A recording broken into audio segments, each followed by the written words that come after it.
es fuerte, ¿verdad?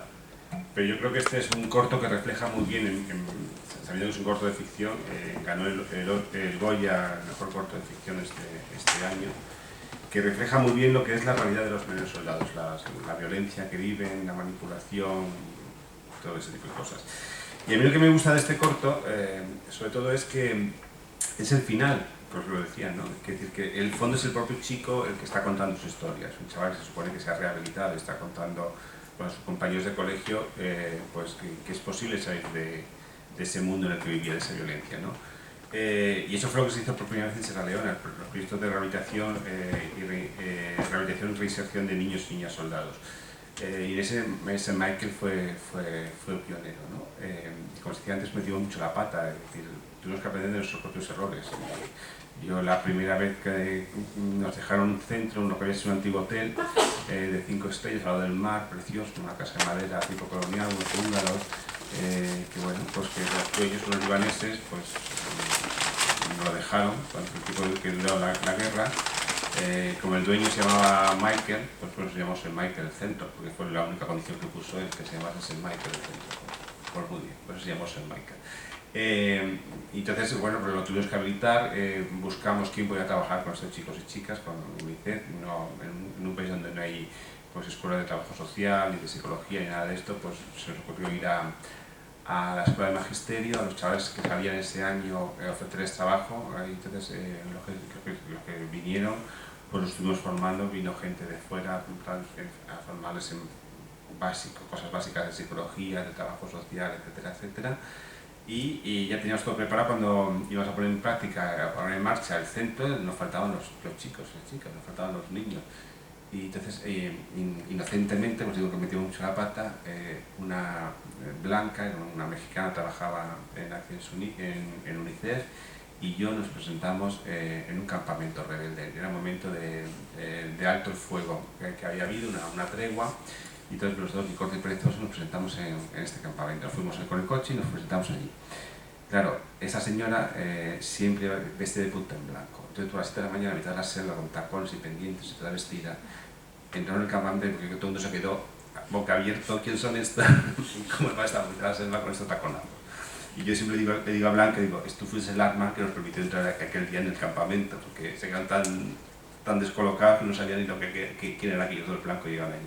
Bueno, empezamos la idea con ellos era negociar un poco, ¿no? Decirles, mira, sabemos que estáis pues intentando negociar con el gobierno, con la comunidad internacional, nosotros podemos facilitar este diálogo y a cambio pedimos un gesto de buena voluntad, el gesto que pedimos que soltéis a todos los chicos y chicas que tengáis. Lo típico, empezar a decir que no, que sí, que bueno, que como estaban luchando tenían comida, tenían medicina, bla bla bla bla bla, y al final se llegó a un acuerdo, después de varios días y esas cosas, de que íbamos a dar un saco de arroz por cada chico que nos diese. Esto digo, para que veáis cómo metimos la pata, ¿no? Pues nosotros en los pocos días, UNICEF dio 100 sacos de arroz, nos presentamos en lo que era un campo de fútbol, nosotros lo a otros, un saco de arroz un niño, un saco de arroz un niño, un saco de arroz un niño. Y así conseguimos los 100 primeros niños y niñas. Eran niños que estaban heridos, heridas de balas y esto, y niñas, muchas de ellas embarazadas o también heridas y esto. Pero niños, la verdad, que fueron muy agradecidos, porque enseguida se iba al hospital, se curó con ellos, pues la verdad que muy bien. Fueron chavales que dio gusto trabajar con ellos, estos primeros chavales, chicos y chicas. Volvimos en poco tiempo y habían subido el precio, en vez de ser un saco, era saco y medio por cada chaval. Y la tercera vez que fuimos eran 2 sacos por una chaval. Entonces ya fue cuando dijimos, mira, esta comida para empezar era buena, pero no nos sirve, porque no tendremos nunca suficiente dinero para comprar a todos los niños. Segundo, no podemos, el mensaje que estamos lanzando a esta gente es seguir secuestrando, que vamos a dar todo lo que nos pidáis, etcétera, etcétera. Y entonces fue cuando se planteó que fueran las tropas de Naciones Unidas, que acaban de llegar en abril del 99, las que se encargasen realmente de hacer este trabajo con los niños, ¿no? Nos costó mucho, que las tropas de Naciones Unidas, como son tan neutrales, nunca se meten en nada, y bueno, UNICEF tuvo que llamar a Nueva York, fue una implicación de Kofi Annan, secretario general de Naciones Unidas, que decidió que se iba a hacer, aunque no estuviese en el mandato de las tropas, lo iba a hacer.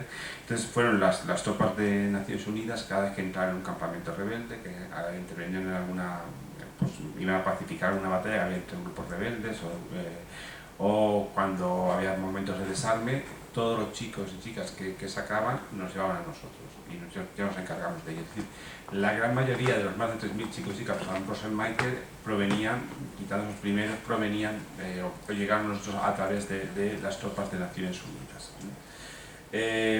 Os decía que estos primeros estaban muy bien, que era muy fácil trabajar con ellos. La primera vez que recibimos un grupo de niños realmente que no eran estos negociados, no eran heridos o niñas embarazadas, era un grupo de 25 chicos recién sacados de una batalla, del campo de batalla, todavía drogados, llegaron al centro, los dejaron en una sala que teníamos aquí de recepción, donde podían dormir la primera noche, se les daban las mantas para dormir, etcétera, etcétera. Y al día siguiente llegaron los de Naciones Unidas a desmovilizarlos. Había unos documentos donde se registraban el nombre de los chavales, sus datos, y se entregaba oficialmente al centro. Entonces estaban desmovilizados, ¿no? Y llegaron por la mañana, pusieron las mesas, pusieron la cámara de fotos, los folletos, el bolígrafo, y a los 5 minutos estaban los 6 soldados de Naciones Unidas contra la pared. Los chavales habían quitado las pistolas, estaban apuntando, y los desgraciados de los coches estaban huyendo del centro con los coches de Naciones Unidas, ¿no? Entonces nos dimos cuenta que realmente no estábamos trabajando con niños, aunque tuviesen 10 o 16 años, estábamos trabajando con chicos que estaban entrenados para matar, que encima estaban asustados, llegaban a un centro que no sabían lo que iba a pasar, no conocían, eran forzados, las tropas de Naciones Unidas las habían cogido, subido a un camión y llevado allí, sin casi explicaciones, ¿no? Y entonces tuvimos que poner en práctica realmente una estrategia de cómo trabajar con estos chicos y chicas. Y bueno, pues resumiendo mucho, el programa era mucha disciplina, los primeros meses, mucha disciplina y muchas actividades. Mucha disciplina, porque hay que marcarles mucho, son chavales que están muy habituados a obedecer. Yo tuve un conflicto personal muy fuerte porque yo prohibí los castigos físicos, corporales, desde el primer día, y todo el mundo me decía, si no tanto eres blanco, no entiendes a los niños africanos, me decían ellos. Digo, no son niños africanos, son niños, entonces no hay castigos corporales.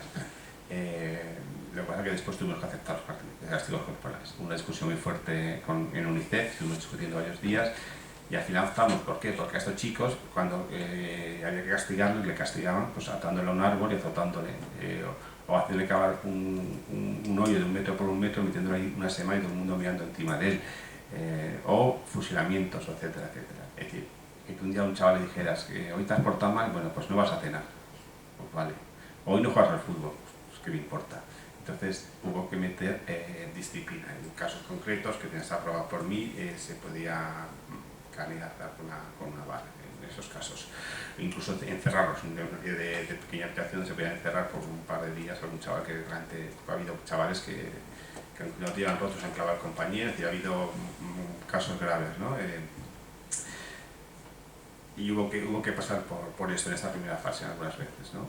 Y de hecho, más adelante contratamos a 3 exguerrilleros de adultos del RUF, que se habían rehabilitado, gente muy maja, que se encargaban de la disciplina.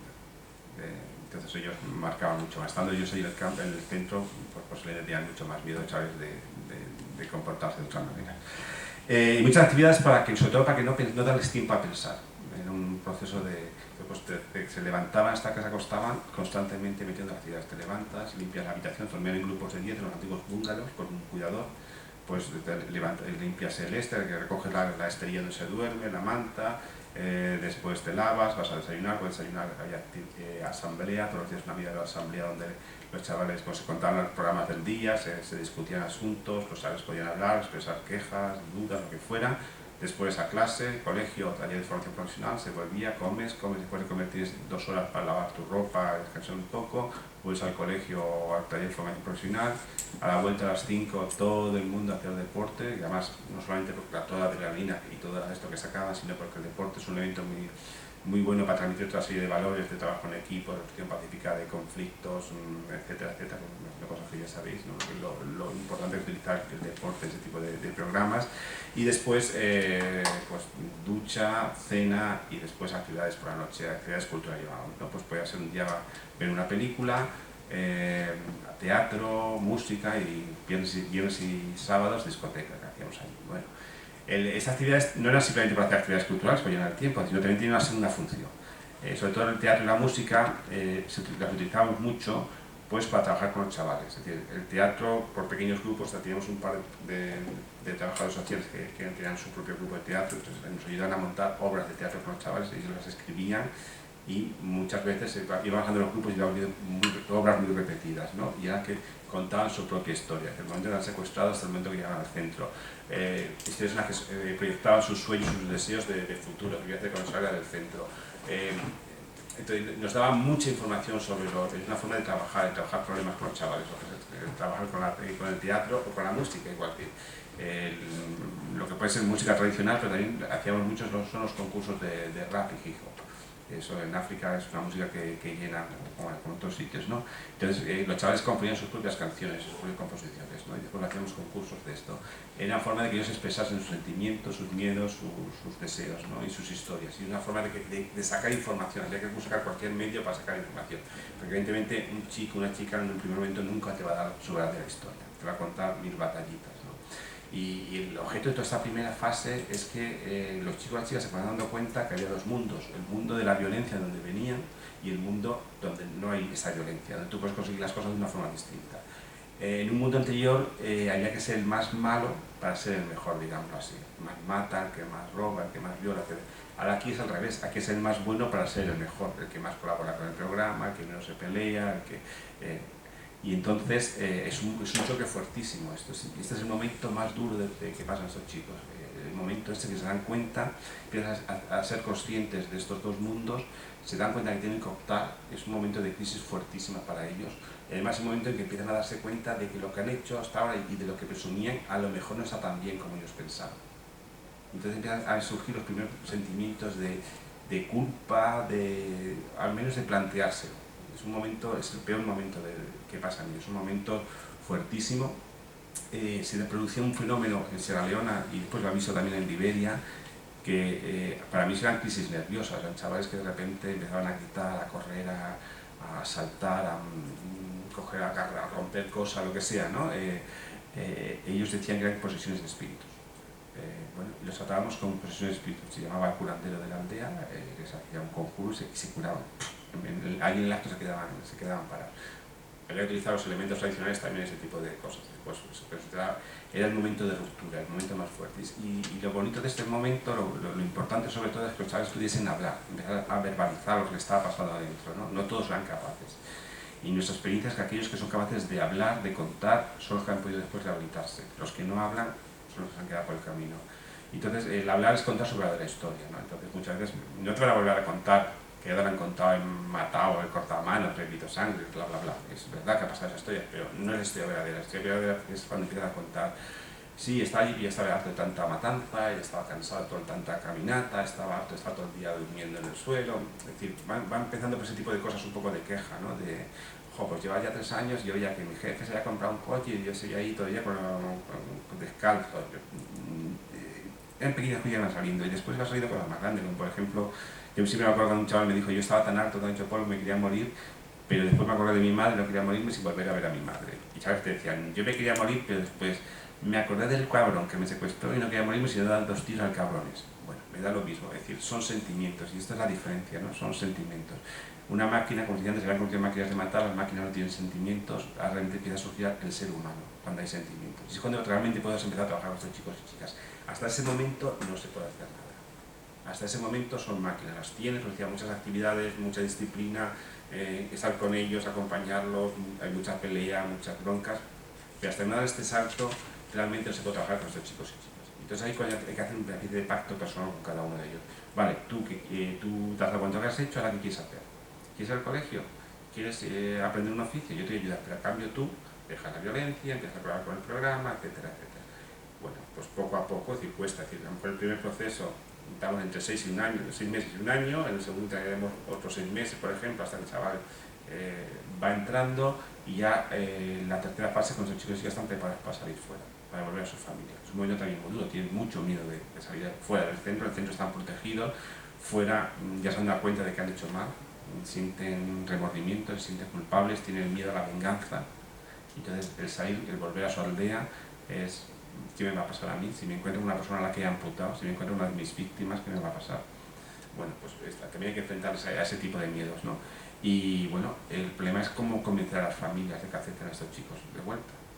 Porque la familia ven como el que ha matado al padre, el que ha matado al tío, el que ha sido criminal, etcétera, etcétera. Costó años de trabajo con la comunidad, programas de radio, de teatro por las aldeas, de muchas charlas, hasta que poco a poco las familias empezaron a aceptar a estos chicos y chicas, ¿no? Tenía que trabajar con la familia, con los vecinos, con los líderes tradicionales y religiosos para convencer a todo el mundo de que el chaval podía volver. Y una vez que estaba preparado el chaval a volver, normalmente se hacía un rito de limpieza tradicional. Aquí, bueno, entra otra vez en los ritos de la religión tradicional. Tradicionalmente en Sierra Leona o en Uganda también se ha utilizado muchísimo esto, que es donde se bebe la cerveza, como contabas tú, que es el final del rito de purificación y perdón. En Sierra Leona es cuando alguien derrama sangre, tradicionalmente, pues hay que reparar ese crimen. Si tú has herido o matado a alguien, el jefe va a tasar esa vida o esa herida en tantas cabras o lo que sea, y pagas a otra familia tanto. Pero es que después hay un rito de limpieza, vuelves al bosque sagrado de los hombres, que es un hombre de las mujeres, estás un tiempo recluido y hay una serie de limpiezas tradicionales, pues lavarte en el río, untarte de hierba, etcétera, etcétera, y cuando sales está ya perdonado y incluso a veces se le cambia el nombre. Si se ha matado a alguien se cambia el nombre de la persona, a veces es una persona nueva, para indicar esta es una persona nueva. O sea, a lo mejor se llama Mohammed, cuando sale del bosque ahora se llama Ibrahim. Y nadie puede utilizar el nombre antiguo, porque esto es una persona nueva que ha sido perdonada y que empieza una vida nueva. Bueno, eso también se hacía con los chicos y las chicas, de una forma simplificada. Cuando llegan a sus aldeas, los ancianos pues se llevan un momento antes de entrar en la aldea fuera, donde se hacían estos ritos de purificación, y una vez que pasan el rito, ya era perdonado por todo el mundo y era aceptado. Y ya nadie podía recordar lo pasado de estos chicos. Y verdad que después había que hacer mucho seguimiento, porque estos chavales pues, tienen sus actitudes y su forma de comportarse y todo esto, es decir, había que seguir haciendo mucho seguimiento en familia. Y había también chicos y chicas que no se encontraban familias, habían muerto, habían desaparecido, estaban desplazados o refugiados en otros países, o porque había muchas familias también, no muchas, pero bastantes, que no aceptaron a los chicos de vuelta. Entonces, pues a través de programas de pisos tutelados, una familia estaba con varios chicos, se ha tenido estos chicos hasta que han ido siendo independientes, ¿no? Ya solamente nos quedan los últimos, unos 12 o 13 chavales que están en la universidad, que eran de los más pequeños, que han estado en pisos tutelados y que ya viven independientemente. Solamente les ayudamos con lo que es la beca para que terminen la universidad y esto, ¿no? Y eso quiere decir que al final, pues la cambio de chavales, pues hay pues típicos, los que han estudiado en la universidad, pero también están los que han hecho oficios y viven como carpinteros, sobre todo como taxistas. Yo no sé por qué, a todos los chavales les encanta la mecánica y ser taxista, y muchos de los taxistas que hay en Freetown, tanto de motos, que ahí se utilizan mucho las motos como taxis, como de taxi, y esto, pues muchos de ellos son excombatientes, son niños soldados, ¿no? Es una forma de ayudarles. Dos cosas para terminar, para tener tiempo para preguntas. Una es las niñas, yo decía antes, ¿no? ¿Qué pasa con las niñas? Nosotros, las niñas en principio que teníamos un centro separado para protegerlas un poco más, es decir, estaba en una parte era todo niñas, con mujeres, todo el personal que trabajaba eran mujeres, para hacerlo un poco más conductivo para ellas. Al final, el proceso en el fondo para nosotros era el mismo que con los niños. Hicimos un proceso paralelo con los chicos. Y cuando daban estos síntomas de normalidad, de estar preparadas para salir fuera, pues se reunificaba con sus familias. Aquí las que se quedaron en pisos tutelados han tenido más suerte que las que fueron a familia. ¿Por qué? Iban a familia, todo parecía normal y de repente desaparecían. ¿Y por qué? Resumiendo mucho esto, en un momento nos dimos cuenta que esas chicas nos habían contado, habíamos trabajado mucho el tema de niñas soldado, pero nunca el tema de víctimas de abusos sexuales, de mujeres usadas y abusadas. ¿Qué pasaba? Ellas contaban su parte de niña soldado, igual que contaban niños, pero nunca contaban esa parte de mujer abusada, pues por cuestiones de vergüenza, cuestiones de pudor, cuestiones de tabú tradicional, etcétera, etcétera. Hay un dicho que lo tengo muy grabado, que lo que pasa en la noche no se cuenta en el día, que se dice mucho, es decir, lo que te pasa con tu marido no tienes por qué contárselo a nadie. Sí, eso lo tienen desde muy pequeña, tienen las niñas metidas, ¿no? Todo lo que tenga que ver con el tema sexual no se comenta afuera, y eso a estas chicas lo han vivido también, ¿no? Entonces, ¿qué pasaba? Que de repente esas chicas no tenían mucha autoestima, y entonces cualquier problema, tonterías, tú vas a coger agua a la fuente ahí en Freetown, en un caso concreto, Se coló alguien, la chica dijo, te has colado, pero tú quién eres, pues tú crees que porque eres una rebelde vienes aquí a decirme no sé qué, empieza una pelea y la chica no tiene la... Es decir, que prácticamente todo el mundo se pone de parte de la no rebelde, la no niña soldado. ¿Por qué? Porque como tú has sido rebelde, pues todo el mundo piensa que tú eres la mala. Hay todo ese tipo de cosas. Y a lo mejor un chico tiene más fuerza y más autoestima y se planta, o cuando hay un problema de esto, se va hasta el centro y dice, oye, me está pasando esto, y viene el trabajador social y habla un poco. Las chicas no, las chicas enseguida huían. ¿Y qué pasó? Que pues lo más fácil para ellas era la prostitución. Además, en un país donde había 17.500 cascos azules y 500 viajes internacionales, había mucha demanda de prostitución. Y de ahí es donde viene mi pelea con los nigerianos que decía antes, ¿no? Y ahí muchas chicas terminaron en la prostitución. Yo, de hecho, todos los viernes por la noche, por la tarde, me bajaba a la playa de Freetown, a un chiringuito que habían abierto, me sentaba a tomar una cerveza, porque estaban todas ahí en la playa las chicas, que es una zona bonita de Freetown. Además, al lado estaba aquí, en una esquina estaba el cuartel general de Naciones Unidas, por lo cual era el paso obligado de casi todos ellos en la península de Freetown. Y me sentaba allí, porque así cuando oscurecía ellos me veían, estaba siempre en el mismo sitio, siempre que podía, y así con la oscuridad se podían acercar y podemos mantener el contacto con ellas. ¿Cómo estás? Y abrimos una casa tutelada, fue un poco fuera de la ciudad, también donde esas chicas estaban enfermas, estaban cansadas, tenían algún problema, podían ir, sin que nadie le preguntase nada, sin hacer ningún intento de que saliesen de la prostitución, simplemente tener un apoyo, un refugio, un lugar donde poder comer, donde dormir, pasar un par de días si necesitaban algo. Había un matrimonio que se encargaba de esta casa. ¿Y por qué? Porque yo más de una vez, yo tengo una de las chicas que yo más quiero, digamos, pues siempre tienes tus favoritos, aunque tenga pues, 3.000 chicos, chicas, pues también tienes favoritos. Esta chica, Aisha, guapísima, llegó embarazada, tuvo el niño y al poco tiempo el niño murió. Murió como tantos niños murieron aquí en el centro nuestro, todos por accidente. Después nos dimos cuenta que no eran accidentes, que eran las propias madres, los cubos donde los lavaban los dejaban morir, los ahogaban. ¿Por qué? Porque decían mucho, cada vez que lo miro, cuando esto, me recuerdo lo que he vivido. Había otras chicas que decían, yo he vivido un infierno, pero lo único bonito que me ha quedado es este hijo. Es decir, que ahí no puedes juzgar tampoco a nadie, ¿no? Pero bueno, hay que acompañar y evitar que esto volviese a pasar. Bueno, pues esta fue una de estas que pasó así, sufrió mucho después, tuvo un duelo fuertísimo esta chica, entonces, pues bueno. Y después ya cuando salió, era peluquera y estudió peluquería, le montaron su propia peluquería pero bueno, a poco tiempo desapareció y terminó en la playa. Y intenté con ella, volvimos a montar la peluquería, volvió a escaparse. Y ya, la tercera vez que ya hicimos esto con ella, le dije, pero a ver, Aisha, yo ya es la tercera vez que te ayudo a montar la peluquería, yo es que ya no tengo más dinero para una sola persona. Porque claro, ella vendía todo lo que tenía, se compraba ropa y se iba por ahí. Y me dijo, mira, Chema, si es que yo en una noche trabajando en la playa con los blancos, me hago como mínimo $100 la noche. Yo para hacer $100 con mi peluquería tengo que trabajar todo un año como mínimo. Entonces no podías competir con eso, y tenía razón. Entonces, bueno, por lo menos apoyarlas y ayudarlas. Y después, cuando ya al final terminó la guerra y ya las niñas a lo mejor eran tan bonitas, estaban más cansadas, tenían hijos, no sé qué, hemos recuperado muchas de ellas tal vez de pues, hacer otra vez cursos de formación profesional, bueno, de aprendizaje de oficios, de decir, vamos a reciclaros en la peluquería que estabas y yo te ayudo a montar otra peluquería, ¿no? Aisha no, porque Aisha murió con SIDA después, ¿no?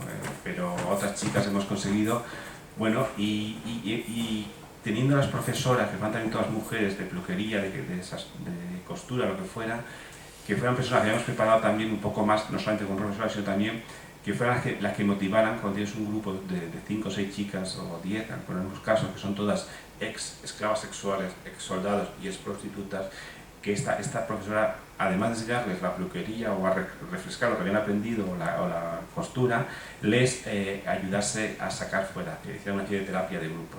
Son 10 chicas que han pasado y empiezan a hablar y a contarse y a hablar entre ellas, ¿no? Bueno, pues era una forma que mejor que esas chicas saquen fuera mucho de lo vivido, no todo, ¿no? Y entonces, después hemos ayudado otra vez a montar los chiringuitos, ¿no? Y se ha dado un fenómeno muy curioso que a mí me ha gustado mucho. En las últimas zonas he estado en Madina, en la zona de Selva. Momi, que es un poco la líder de las chicas que están allí, de estas chicas, pues tiene un niño, Mohamed, ya tendrá 12 años, Mohamed, ahora 12 o 13, que es fruto de pues, los abusos sexuales que tuvo cuando estaba en la guerra, ¿no? Y tiene este novio, Abu, que es un maestro, y siempre decía, le digo, Momi, ¿cuándo te vas a casar con Abu? Se han hecho el día juntos. Y dice, yo no quiero saber nada de los hombres, no me voy a casar nunca. Los hombres me han hecho sufrir tanto que no quiero tener ningún hombre cerca de mí. Yo ahora cuando necesito a Abu lo llamo, hacemos lo que tenemos que hacer, después él a su casa y yo a la mía. Bueno, esto en una sociedad rural tradicional como es en Sierra Leona es una revolución fuertísima. Yo imagino que el tipo pondrá las cosas en su sitio, ¿no? Pero a mí me gusta cómo esas chicas están recuperando un poco su autoestima y su autoridad, se dan cuenta que con su peluquería viven y pueden mantener a su hijo, pues no necesita a nadie que le mantenga, ¿no? Y me parece que esto es lo bonito, ¿no? Pero antes de sufrir mucho, que nosotros nos diésemos cuenta de esto, lo que decía, fue las meteduras de pata que hemos ido también, ¿no? Y ha habido muchas se han quedado por el camino, porque no hemos llegado a tiempo, no hemos sabido llegar a ellas, ¿no? Bueno, pues yo creo que esto es un poco, como te quería dejar así como unos 20 minutos para que tengamos diálogo, creo importante, pues ya está, esto son cosas que después las podéis leer en cualquier, si no, leéis el libro de Gervaso Sánchez, El Salvar a los niños soldados, y ahí cuenta todas esas batallitas también. Ahora, si queréis, pues tenemos ahí unos 20 minutos más o menos, ¿no? Para poder hablar, dialogar, que me contéis, o si no estáis de acuerdo con algo, también lo podéis decir.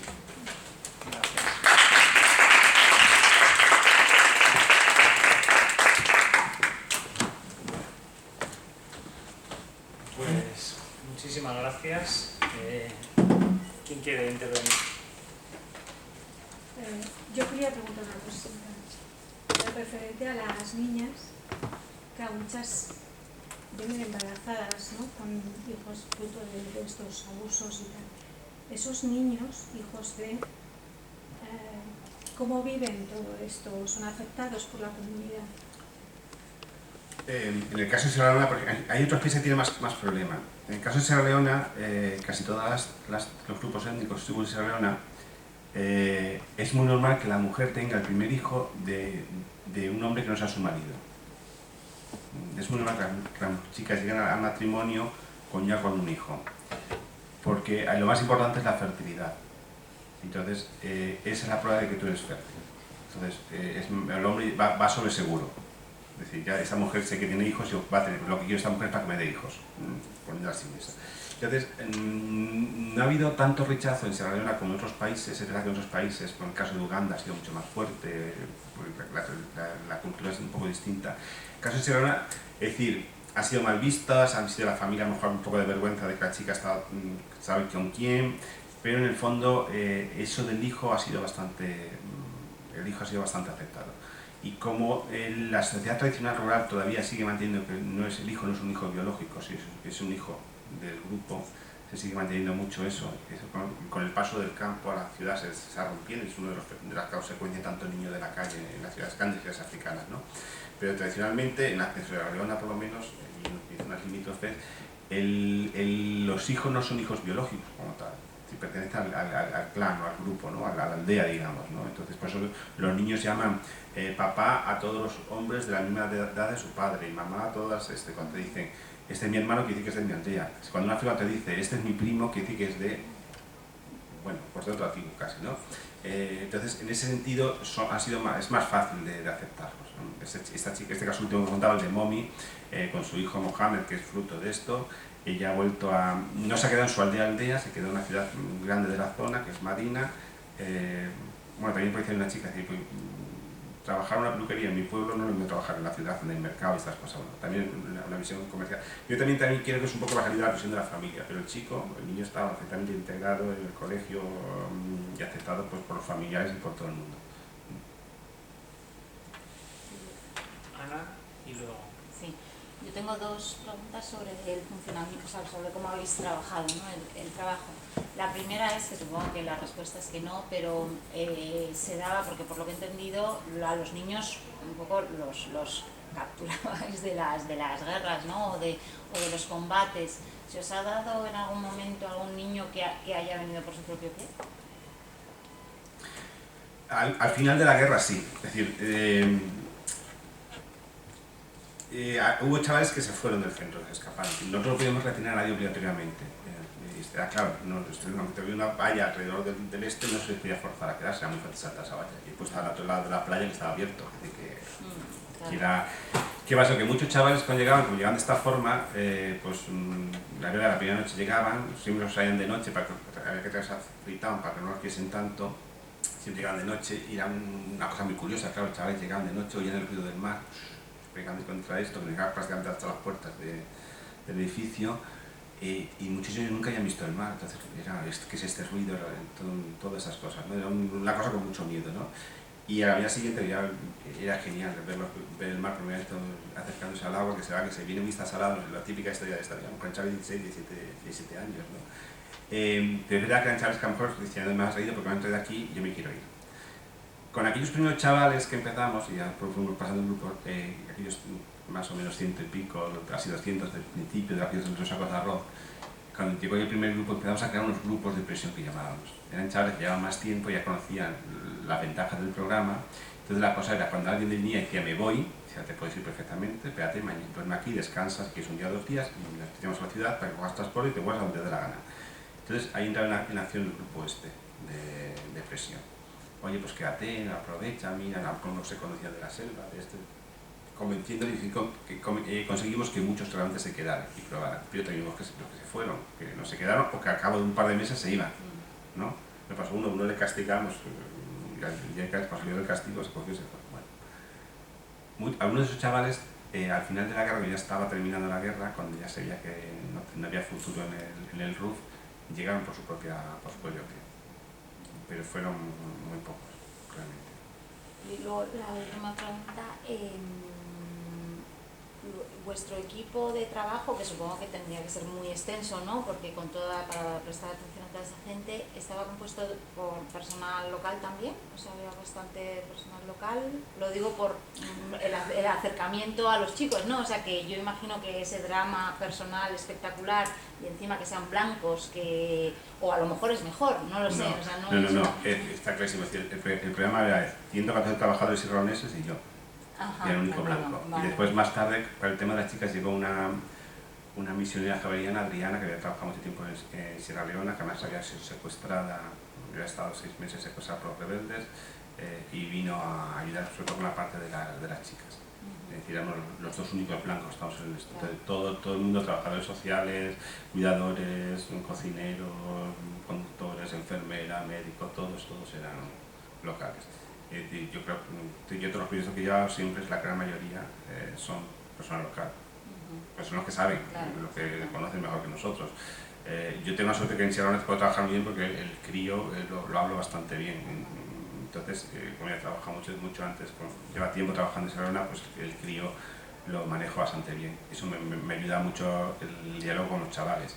Pero es verdad que a nivel de cultura, a nivel del día a día, de esas cosas, tienen que ser trabajadores sociales locales, conocen más, entienden mejor la cultura.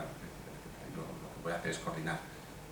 Y después teníamos, es verdad, el apoyo de UNICEF, como os he dicho, son europeos o americanos y esto. Y después yo desde el principio pedí el tema del apoyo psicológico, porque son problemas que no estaba contemplado en el destino. No había, en algunos casos ellos hay un solo psiquiatra, o había el doctor Naim en todo Sierra Leona, y nos ayudó Sierra Leonés, pero bueno, era de eso de recetarte 4 pildoritas y ya está. Pero conseguimos con UNICEF que un psicólogo y una psiquiatra de Handicap International viniesen a trabajar con nosotros, a apoyarse. Otra metida de pata, porque estos eran franceses. No porque fueran franceses, que eran franceses, entonces el primer día pues, teníamos un par de chavales que a mí me preocupaban bastante. Cuando llegaron dije, mira, este tipo de chavales, además que es gente, uno de cada sintomología para que veamos cómo puede trabajar con este tipo de chicos, de casos, no sé qué. Claro, ¿qué pasó? Llegamos con el primero, se entra en la habitación y con un intérprete, además. Pues estaba Blanche, que era una serronesa que hacía de intérprete, y encima les traducía al francés, no al inglés, aunque esta gente hablase inglés. A lo mejor si traducía al inglés, a los chavales podían pillar algo más de lo que estaban hablando, ¿no? Entonces, al día siguiente cuando volvieron, este chaval, Sandy, siempre me acuerdo, dice, Chema, yo no he hecho nada malo, no me castigo otra vez con ese blanco, no me castigues, ¿no? Ellos veían entrar ahí que te empiezan a hacerte preguntas y cuéntame como un castigo. Entonces nos dimos cuenta, de verdad, que en Sierra Leona, y va a pasar lo mismo en Liberia, es una cultura donde todo se cuenta, donde todo se habla en público, donde todo el mundo interviene, quitando esos detalles que os he dicho de que lo que pasa en la noche ya está hasta cierto punto, porque sobre todo en las aldeas, con una relación normal, todo el mundo sabe quién te has acostado con quién esa noche y todo esto, pero y todo el mundo opina, en el fondo son terapias del grupo.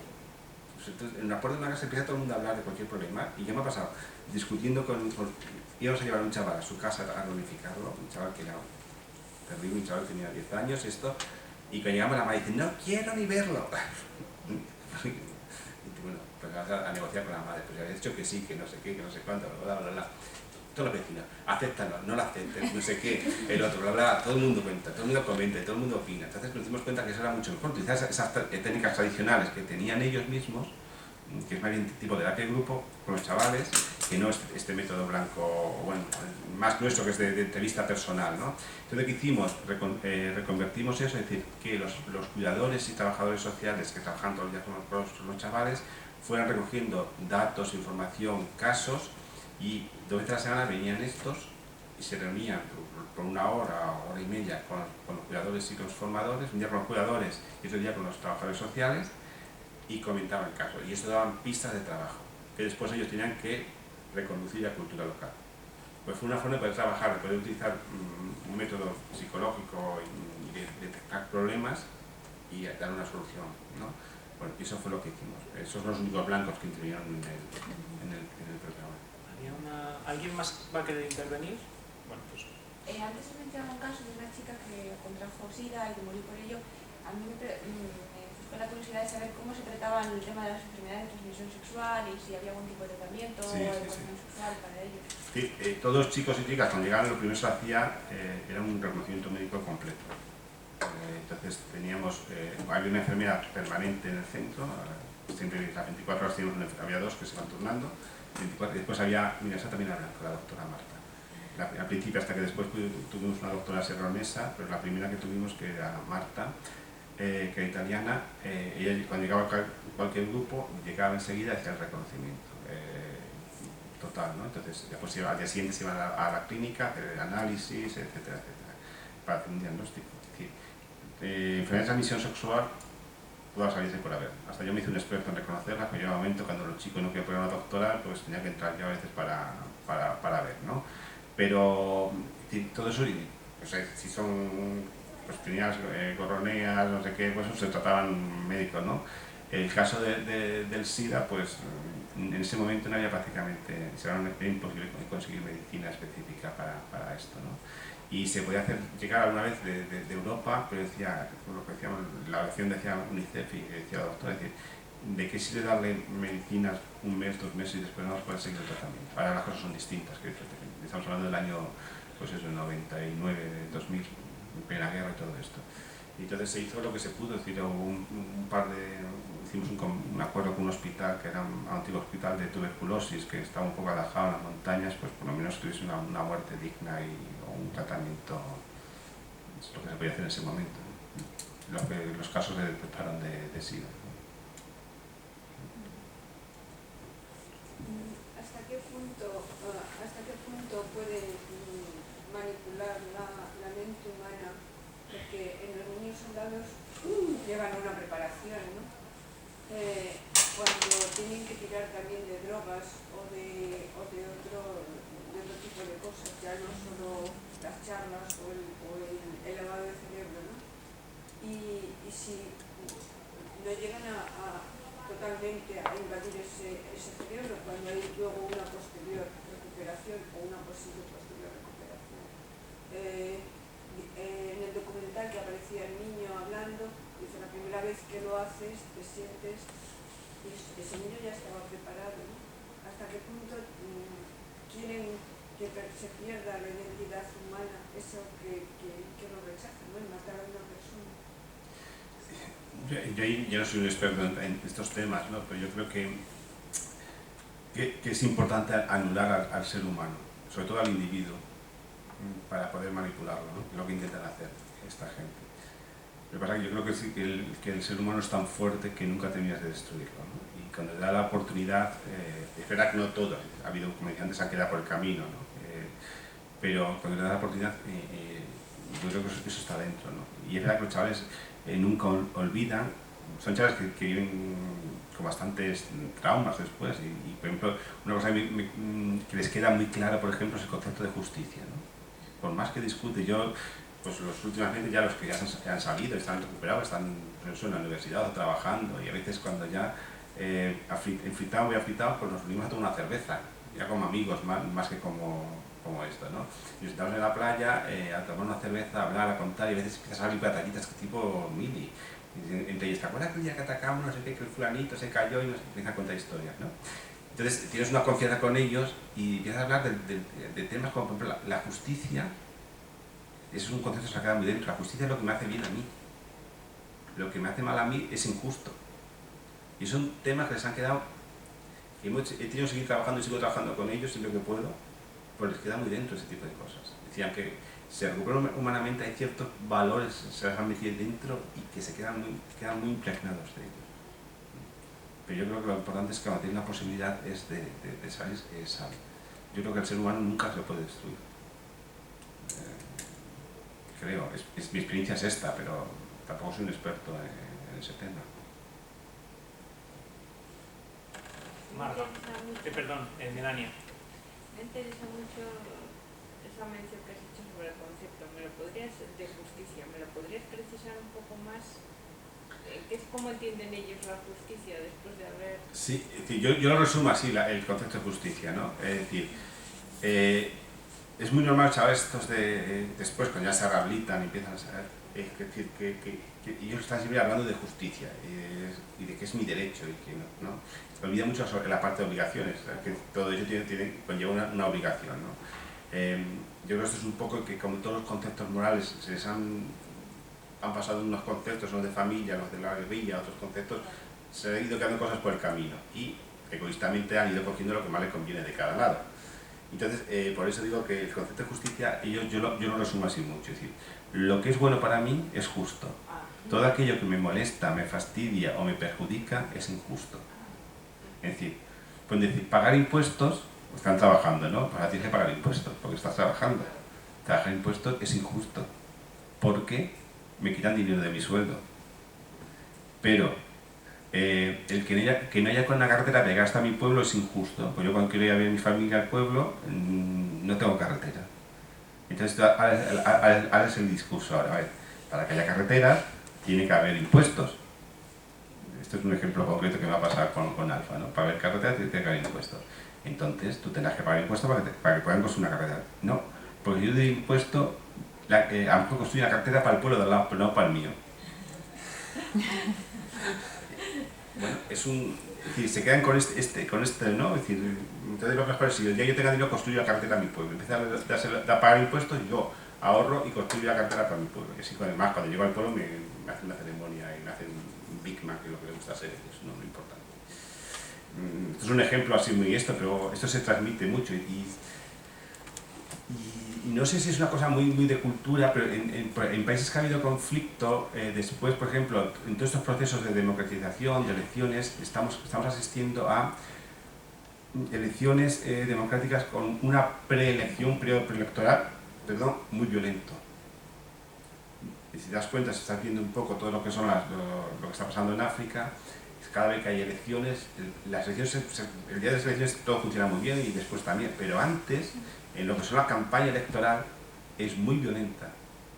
Y son muchas de estos jóvenes que no admiten el diálogo, lo que pasa un diálogo político. Es decir, este es mi partido y se tiene que ganar y se hace como sea la fuerza. Y va muy unido a este concepto de justicia, ¿no? Yo creo que es una de las secuelas que quedan, con tantas otras, pero esta a mí es una de las que más me ha llegado.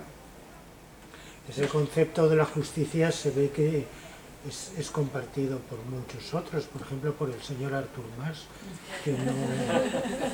Bueno, es posible que también sea esto, ¿no? Es posible, ¿no? Pero ahí entran otros elementos quizás que son más económicos que de justicia. Pero sí que parece que tiene algo que ver con eso, una desconfianza enorme de las instituciones, una desconfianza incluso no sé si de la bondad de la gente, de las buenas intenciones de la gente. Y de la autoridad, es decir, estos rechazan, es muy fácil, a estos chavales les cuesta mucho aceptar la autoridad, a estos chavales, en cualquier autoridad. Te tienes que ganar muy a pulso con ellos la autoridad. Entonces, por eso, es terrible con estos chavales, que cuando estás con ellos, vas por la ciudad y de repente un policía te para el coche, porque pues, es policía de tráfico, dice, para, porque va a tocarse el coche. De repente se abre la puerta del coche y sacan dos chavales y dice, tú, ¿por qué pasa el coche? ¿Quién eres tú para parar el coche? Es un policía de tráfico. Entonces, es una cosa que sabe muy de instinto, ¿no? Entonces, son cosas que hay que trabajar después durante años, ¿no? Por eso, el problema de esos programas de rehabilitación, es decir, en Serrano tuvimos suerte, porque estábamos al principio, y había dinero. Y UNICEF tuvo dinero para hacer estos programas y nosotros después conseguimos aquí en España mucho dinero. Pues se puso de moda el tema y parecía que nos decían, por favor, queremos participar en vuestro programa y nos mandaban dinero. Entonces tuvimos suerte de poder hacer y hemos podido seguir hasta prácticamente hasta que los niños saliendo.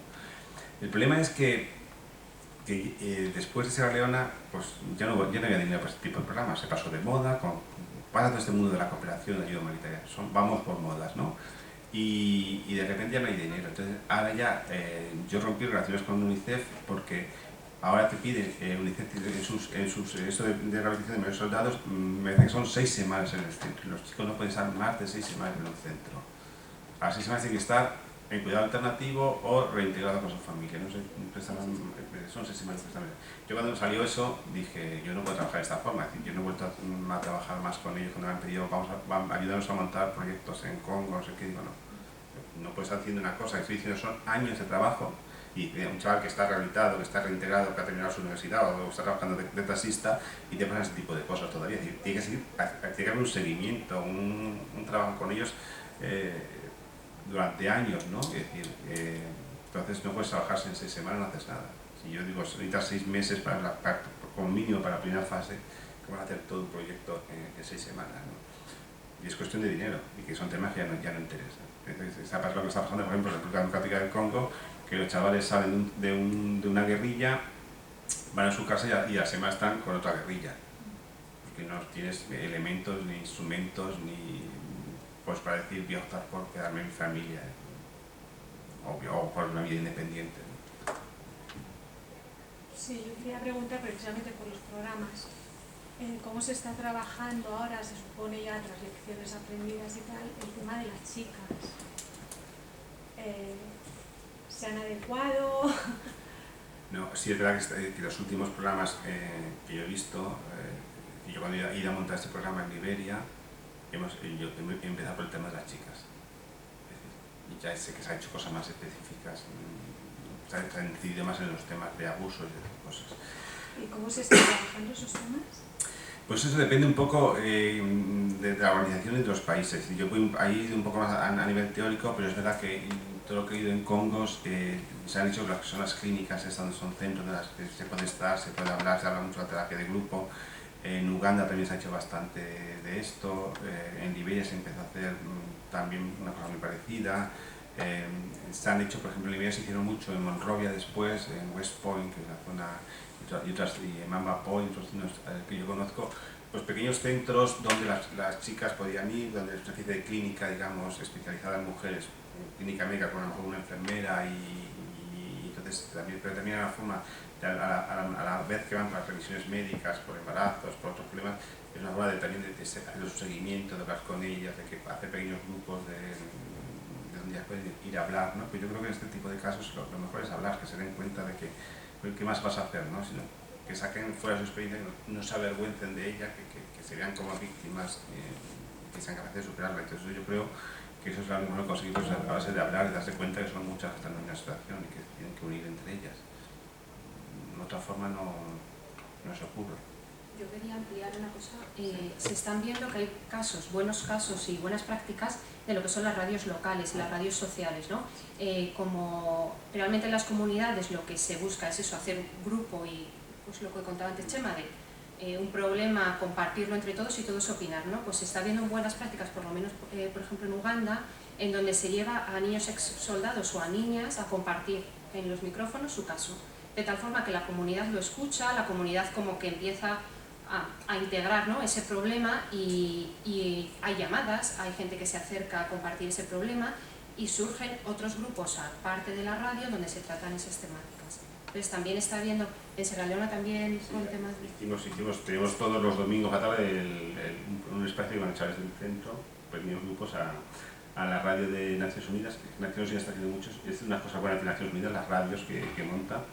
Radio Nonsense se llamaba ahí en Sierra Leona, y teníamos el Children's Corner todos los domingos por la tarde, 4 horas o 3 horas, bueno, se ponía música y esas cosas, donde los chavales contaban historias. Teníamos un chaval, Steven, que está estudiando periodismo ahora ahí en Sierra Leona, que pues, se descubrió un auténtico periodista, que dirigía un poco, hacía entrevistas y bueno, pues gente ayudó mucho. Y todo lo que es el tema de la reintegración, que las familias aceptasen la radio ayudó muchísimo, porque llegas a todos sitios y consigues. Las redes comunitarias, de verdad que en África se hace un papel fundamental. Nosotros en Tom Colima, desde los últimos 6 años, montamos pues temas de, incluso en las que para mandar un mensaje, oye, que tal día no hay escuela porque pues ya es mucho, o que hay una reunión de jefes de aldeas tal día, aunque solamente sea para eso, que antes tenías que mandar los mensajeros, que no sé qué, no sé cuánto, pues ahora ya se hace todo por radio, ¿no? Entonces hay una hora que es la hora de los anuncios, que es por la tarde se suele hacer, que todo el mundo se ha pegado a la radio para evitarse los anuncios de la zona, ¿no?